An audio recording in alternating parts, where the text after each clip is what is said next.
Hello बच्चों, कैसे हैं? बैक बॉन्डिंग में नेक्स्ट कंसेप्ट है लुईस बेसिक स्ट्रेंथ। कौन कितना इजीली इलेक्ट्रॉन पेयर डोनेट कर सकता है। क्लियर है? तो नाइट्रोजन के 3 कंपाउंड्स दे रखे हैं आपको।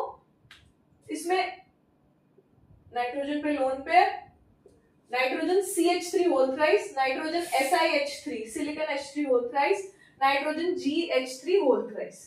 ठीक है, अब यहाँ पे बॉन्ड एंगल 111 डिग्री है NCH3 होल थ्राइस में। इसका शेप जो आएगा वो ट्राइगोनल पिरामिडल आएगा। ट्राइगोनल पिरामिडल के साथ एट द सेम टाइम यहाँ पे जो लोन पेयर है वो लोकलाइज्ड लोन पेयर है, मतलब नाइट्रोजन पर ही रहेगा। तो इसकी लुईस बेसिक स्ट्रेंथ ज्यादा होगी, मतलब इजीली डोनेट कर सकता है। और CH3 का क्या होगा? CH3 ग्रुप्स का क्या है? पॉजिटिव इंडक्टिव इफेक्ट है। इसकी वजह से इलेक्ट्रॉन डेंसिटी और बढ़ जाएगी नाइट्रोजन पर। क्लियर? वहीं यहाँ पे जो नाइट्रोजन का लोन पेयर था वो SiH3 और SiH3 में क्या हो गया? डीलोकलाइज हो गया। नाइट्रोजन का जो लोन पेयर है वो डीलोकलाइज हो गया इस SiH3 में, इस SiH3 में और इस SiH3 में। क्लियर?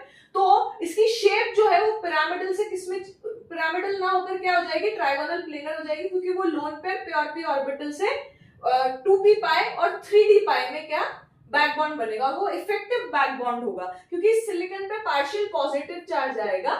ठीक है, और नाइट्रोजन की इलेक्ट्रोनेगेटिविटी सिलिकॉन से ज्यादा है, और सिलिकॉन और हाइड्रोजन में भी हाइड्रोजन की इलेक्ट्रोनेगेटिविटी ज्यादा है। तो यहाँ पे पार्शियल पॉजिटिव चार्ज आएगा, जिसकी वजह से डी ऑर्बिटल्स क्या हो जाएंगे? कॉन्ट्रैक्ट हो जाएंगे। तो इफेक्टिव बैक बॉन्ड हो जाएगी 2p में और 3d में। इसी तरीके से ये एक एक्सेप्शनल केस है जहां पे 2p और 4d में क्या है? बैक बॉन्डिंग बहुत इफेक्टिव है।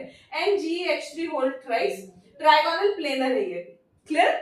तो ये चीज समझ में आई। अब NH3 की बात करें, NCH3 होल थ्राइस की बात करें और N silicon H3 whole thrice की बात करें, तो इसकी लुईस बेसिक स्ट्रेंथ हम क्या करते हैं? कंपेयर करते हैं। क्लियर है? तो इसमें हम देखेंगे NH3 NCH3 होल थ्राइस और N nitrogen SiH3 whole thrice. तो इसका लोन पेयर तो डीलोकलाइज हो गया, ये जो लोन पेयर था वो डीलोकलाइज हो गया इन तीनों बॉन्ड्स में, ये भी डीलोकलाइज हो गया। तो इसकी लुईस बेसिक स्ट्रेंथ तो बहुत कम है। और वहीं अगर हम अमोनिया की बात करें और CH3 की बात करें, CH3 सारे हाइड्रोजन रिप्लेस हो गए CH3 से, तो वो पॉजिटिव इंडक्टिव इफेक्ट देता है।